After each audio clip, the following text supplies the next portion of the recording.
Hi everybody, my name is Noel Richards and welcome to this special edition of Confessions of a Worship Leader. On this podcast, I'm talking to my very good friend from Arkansas, Wayne Drain. Hi Wayne. Hi Noel. It's great to have you as part of this podcast today, and we're going to find out a little bit more about your life as a musician, a songwriter, a pastor, and various other things, writer as well. You're an author of books.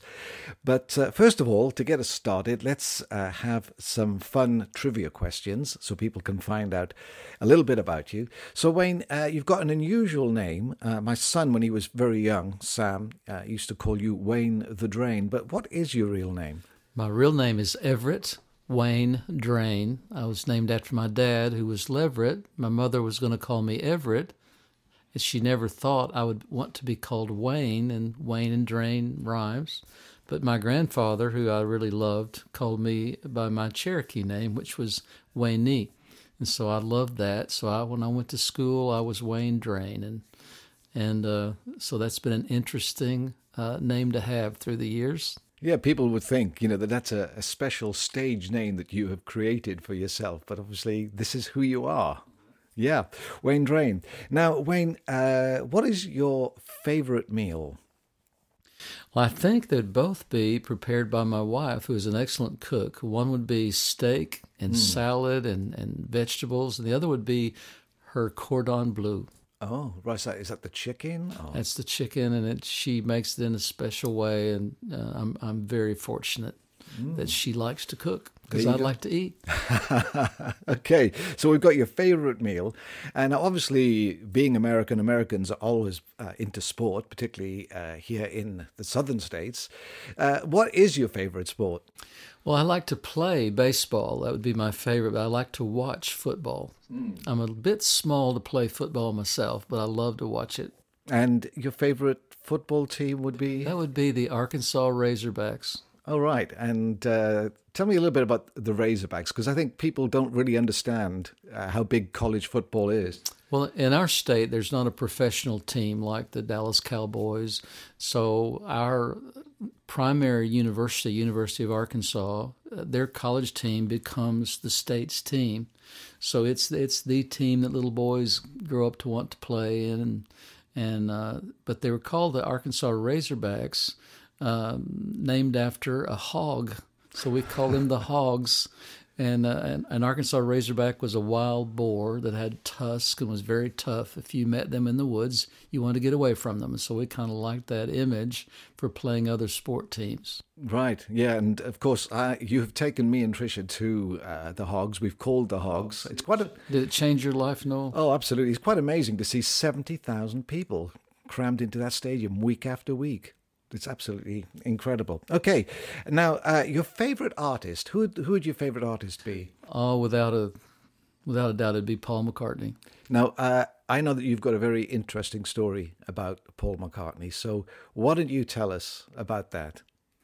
Well, when I was 12 years old, February 9th, 1964, I was watching Ed Sullivan's show with my mom and dad, and this band from England came on called the Beatles. And I looked at Paul McCartney playing bass, and I thought, that's what I want to do. I want to be a musician, and one day I want to meet that guy.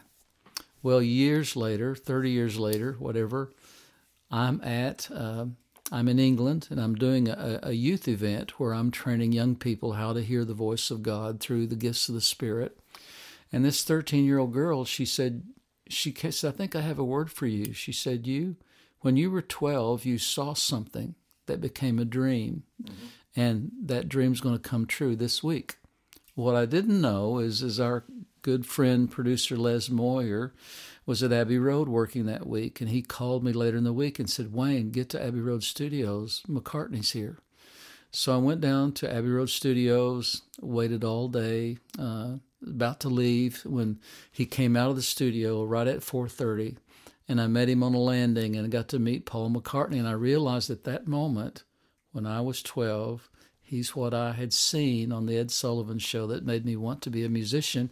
And that little girl had a prophetic word that very week a dream would come true. That's incredible. So you have met Paul McCartney. I have. Which is quite incredible, in the legendary Abbey Road Studios.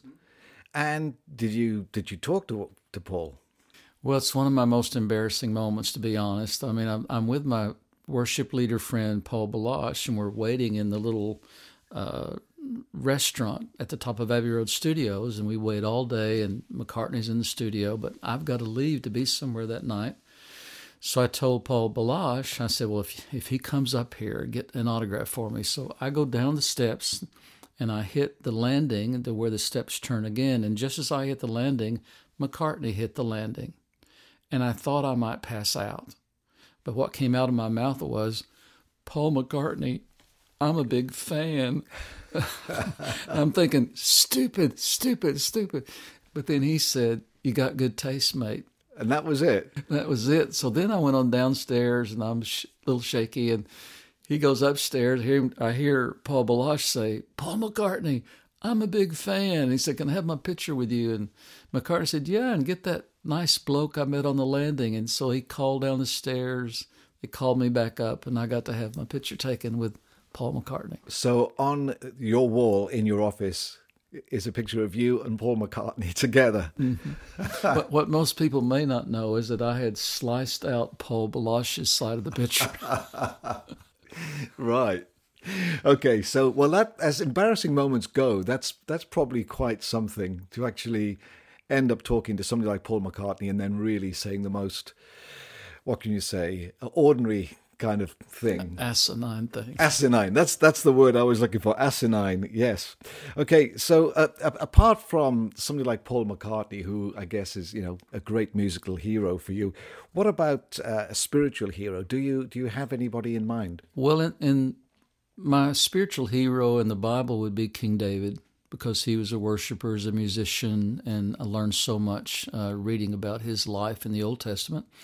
But in real life, probably my hero would be Laddie McDonough, who was my mentor for a number of years, an older man that took an interest in me and gave me my first opportunities to go and lead worship as he spoke around the nation.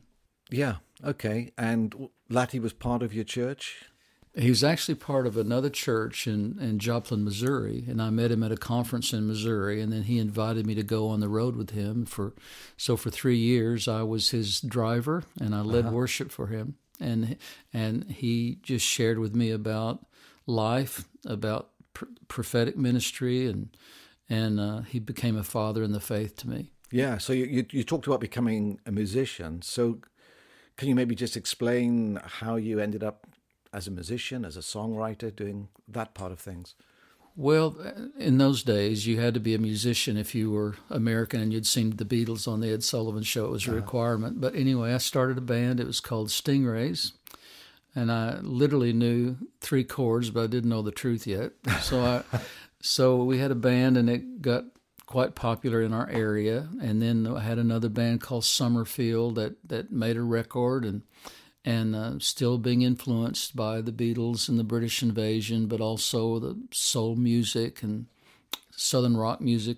And then, so I played regionally with that band Summerfield. We played around 4 or 5 state area, and we had quite a good following. It was a good band.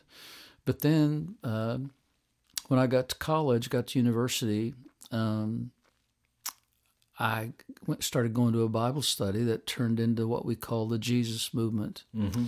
And I heard a whole different kind of music. I thought all church music was boring, but I heard these guys singing songs that were good and fresh and new, and so that's what I wanted to do. So were you a Christian when you went to college or when you started playing music? I was, I think, a Christian when I was a little boy. Then I got away from it, and I played for the other team for a while. Okay. So came back and gave my heart to the Lord when I was, I think, 18, and started trying to live the life. And I realized that the sort of music I was playing and the places I was going was not very healthy, and I probably need to make a change. Then I discovered contemporary Christian music, people like Love Song, Phil Keaggy, Keith Green, people like that I got to meet and do festivals with, and so we had a band called the Jesus Company. Okay. And so we played in a lot of those festivals, a lot of those events, and then that was the next part of the journey from rock and roll to sort of Christian rock. They call it contemporary Christian music, and then I went to Your Nation. Yeah. And I was introduced to worship. And when an American at that time thought of worship, he thought of a choir director standing in front of a choir with an organ on one side of the church, a piano on the other. But when I got to England, it was guitars and full band, but singing worship music, which the difference is in our contemporary Christian bands, we sang about God. Yeah. But then I discovered a bunch of musicians that were singing to God in worship, and I thought, oh, this is what's next for me. And that would have been in the late 1970s, I guess. Yes, 1979 is when I went to England for the first time. And by that time, though, of course, you were pastoring a church in Arkansas? Yes, a church that grew out of this Jesus movement on our campus, Arkansas Tech University. My wife and I had a little house at the end of the football field, and all the kids would come to our house. And, with college kids, if you feed them, they will come. So we just fed them. They came, and I kept waiting for a real pastor to come along. And then after about 10 years, I realized I was him. So, I mean, being a pastor was not in your thinking in terms of a lifelong career? No. If that's the right kind of word. No, it was not in my thinking. And I'd had ministers in my family, mainly tent evangelists, and I saw that their itinerant life was not the healthiest thing for families, and I thought that's not what I want to do. But then this word comes, you're going to be a pastor, and so I started on a journey to accept that word. Okay. Then I pastored that church for 45 years. And you just said something like you went on a journey to, I guess, embody that word that was given to you. Is that the sort of thing that you need to do when you get some kind of, what you say, a word from God or a prophetic word? Well, if you hear something from God, whether it's in the Bible or whether it's from a prophetic word, your response, if you think it's true, is to obey it. Uh-huh. And so in the Hebrew language, the word hear and the word obey is the same word. So if you haven't obeyed, you haven't heard. So I just did what I could to obey. And of course, I was a young believer and I had a learning curve. And fortunately, I had people like Letty McDonough that really helped me negotiate those years. And talking about the churches you've pastored, I mean, I've got lots of great memories of being with you in the church and being with the wonderful people of Fellowship of Christians. We've had you in to lead worship a number of times, and you had a great influence on our worship teams. And again, it's quite incredible that you pastored that church for 45 years. And that's kind of a rarity in the US because pastors are a little bit like football coaches, here one day, gone the next. Yeah. How come you pastored a church for so long? Well, I've thought about that, and the bottom line would be is the Lord helped me. But one of the ways He helped me is we were a church of relationship and not just a ritual. And so I genuinely loved the folks who were my friends, and I was their friend, and we didn't want to do life with other people. We wanted to be together. And so that's part of what I think caused us to stay together. We're all about the same age, college and high school, and then we all started having kids about the same time. And there was a lot of natural things that we did together that, of course, a lot of people came and went, and they graduated college and got a job and went somewhere else. But there was a core of us that just felt that we should be together and start this church and maybe do it a little differently than some of the churches we'd seen. Yeah, and of course, you combined this role of being a lead pastor with being a musician, being a songwriter, and obviously you've written some key worship songs over the years, which people really enjoy. Things like "Dancing with the Father," which you played at Wembley Stadium in front of 43,000 people in 1997, the champion of the world, and also a song called "Showers of Blessing," yes, which has been used in so many places. It's a real party song. I mean, how did you get into writing worship songs? Well, when I was writing non-Christian songs. It was usually about girls or whatever I was interested in. Well, I became a Christian. I was interested in God, and so the things that I would learn, I would feel inspired to write about those things. So, say the song "Showers of Blessing." I was in Australia with some friends on a tour, and we had done a sound check. We were back, and it was kind of a difficult situation that night. And I just thought, we need to get up here a little bit. So I just read Deuteronomy 28 about if you obey the Lord, there'll be showers of blessing. So I just start playing these chords and start singing out of the Bible, showers of blessing. And that little song that I thought was really just a naff song, throwaway song, just became really popular. And people used it in weddings, and they used it in church worship services and marching out in the streets, all kinds of things. Yeah, it's amazing how a song has legs, even when you don't think it's that good. You know, it's like, this is a throwaway song. And obviously that's gone to so many places. And of course, your music took you to New Zealand to work with a couple called Dave and Dale Garrett and Scripture in Song.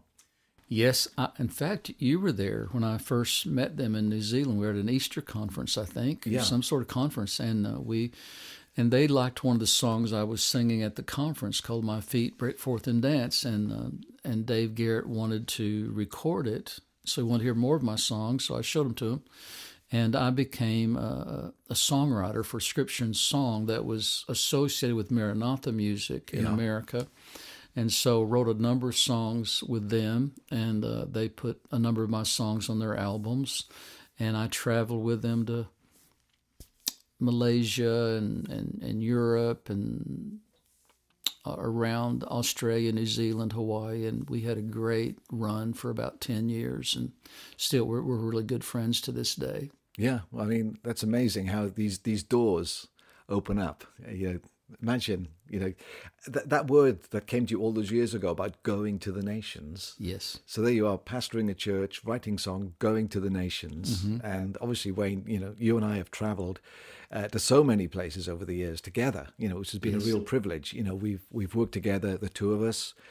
We've written songs together. Trish, you and I, we've sat in this office here where we're talking many times and have written some songs together. And it's quite amazing, where those songs have gone over the years. And of course, we've worked with an Irish guy, Brian Houston, as the Hudson Taylors. I guess some people know of us as the Hudson Taylors. And we've played some amazing places together. We did. One of the cool things, one of the highlights for me is when we played Candlestick Park in California. It was the last place the Beatles played live, other than the rooftop concert, but it's the last stadium they played live. And I remember thinking, when we were walking out that day to about 30,000 people or whatever it was, I thought, gosh, the Beatles played here. How fortunate am I to be here on this, doing this at this point in time, and doing it maybe for different reasons. And I just felt very, very grateful.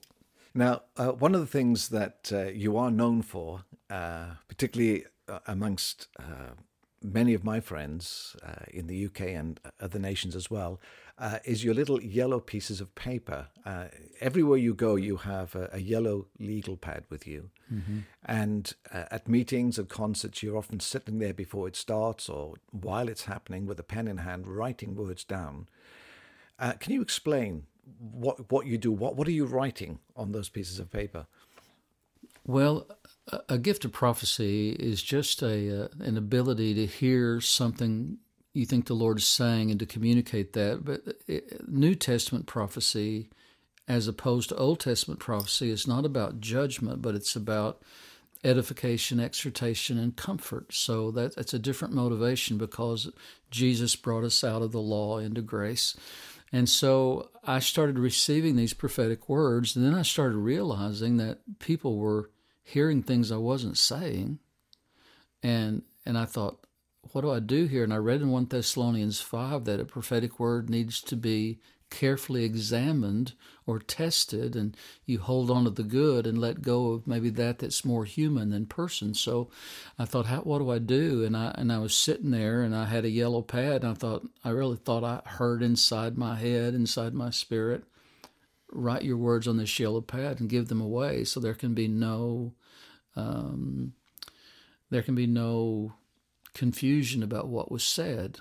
And so that's why I started. And it wasn't my idea. I don't want to take the time to write them down, but I saw too many times I saw manipulation and control in the name of prophecy that bothered me. Yeah, because when somebody says, "Thus says the Lord," what do you do with that? yeah, it's very difficult to argue with that. Right. There's no room for negotiation. Somebody once said, "Thus says the Lord, you sing too loud." Right. Well, you probably get the same, but we'll get a songwriter will send me a song to listen to see if I have any ideas, but they'll say, "The Lord gave me this song." Yeah. So I think, well, I'm not going to try to improve on the Lord giving you a song, and then I'm thinking inside, well, the Lord must have had an off day about that. You know what I mean? So it's not helpful always to say, and I would rather give a prophetic word that people have the option of receiving or not receiving based on them hearing, and not just me putting a bunch of God words in to make it more difficult. And sometimes I guess you get an encouraging outcome for a prophetic word that you've given. You were telling me about somebody that you spoke to recently. Yeah, I was just at a conference last weekend, and this guy came up. He's about 30 years old, and he said, "You couldn't remember me, but when I was 10 years old, the Hudson Taylors came to Texarkana, Texas, and I was a little 10-year-old boy, and you took me aside and said, I think I have a word for you that you're gonna speak to your generation. You're going to speak maybe to churches. You're going to speak to different nations." But I kept using the word "speak." And he said, what I didn't know is that he could not speak at all until he was 6 years old. Then he had difficulty speaking, and people told him, "You will never speak in front of crowds. You'll be lucky to speak in a conversation." Well, he took that word, and his mom and dad framed it for him. He put it in his room. He looked at it every day. And the long and short of the story is he went to Christ for the Nations and got a degree. He became a youth pastor, which he's been for 10 years. He's been speaking in groups. He's spoken in Africa and in India. And he's telling me all these stories. And then the last thing he said was, "That little word that you probably don't even remember changed the direction of my life." And I thought, this is why I do this. So, you're convinced that in these days, God still speaks. I do, Noel. That's the my life message, is that he still speaks. And you've written a couple of books. Do you want to talk a little bit about these books and why do you write these books? Well, I felt at one point that it was time to make what I have seen and experienced clear and write it down so others might benefit from it. So I took my life message, He Still Speaks, and a friend of mine, Tom Lane, who's a pastor in a church in Texas, I approached him. I said, could we write a book together about the reality that God still speaks? And from John 10:27, Jesus expects people to hear. He says, "My sheep hear my voice, and they follow me." So I thought, how can we take the weird out of that and the manipulation out of it and just tell people it's not just the special people on special days and special rooms that can hear from God, but as a kingdom of priests, we can all hear from God. So that's what the books were about. First book, He Still Speaks, I wrote as sort of an underpinning of that whole idea about 12 years ago. And then just this last weekend, we released a new book called He Still Speaks to Kids, with the idea that there's no junior Holy Spirit and that God speaks to whoever has ears to hear. And I think kids you can create environments that kids can learn to hear the Lord, just like adults do. So we put our combined 80 years of experience of pastoring churches into things that we think would be helpful to parents and youth pastors, anyone that works with youth, that they can help their kids learn to hear the Lord, come to salvation, realize it's not weird. It should be a normal part of a believer's life. Yeah, right. And if people want to get hold of these books, where can they get them? They can go to waynedrain.com, or they can go to Amazon. They can go to Gateway Publishing, and They can order. I think probably Amazon would be more for nations beyond the United States. Here in the States, probably be waynedrain.com. Okay, that's fine. Just to bring our little conversation to a close, I mean, lots of amazing stories over the years that have gone past for you. But what do you see for the future? What are you doing right now? Because obviously you're still making music, still visiting churches. The next period, any ideas what might come? Well, I think the issue right now on the earth, one of the main issues is identity. There's a lot of identity confusion. There's a lot of people wandering around without much direction. And I think it's time for believers in Jesus to realize that they're meant to be salt and light. They're not meant to be up in ivory towers somewhere, but we need to be out right alongside other people, being a people of God, a people of His presence.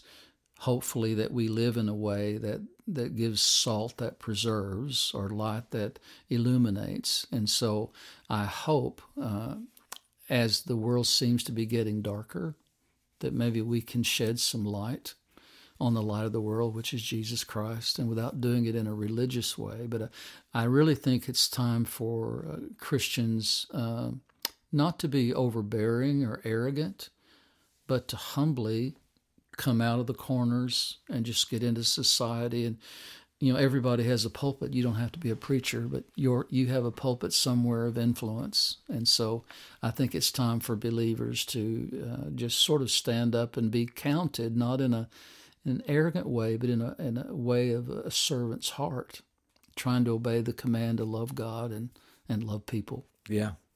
Well, Wayne, thanks. It's been great to talk to you. And I guess if people want to get in touch with you personally, they can do so through your website? Yeah, waynedrain.com. And I will get those messages and be happy to respond. Fantastic. Well, thanks everybody for listening to our conversation today. Thanks for listening to Our Confession. Thank you, Noel.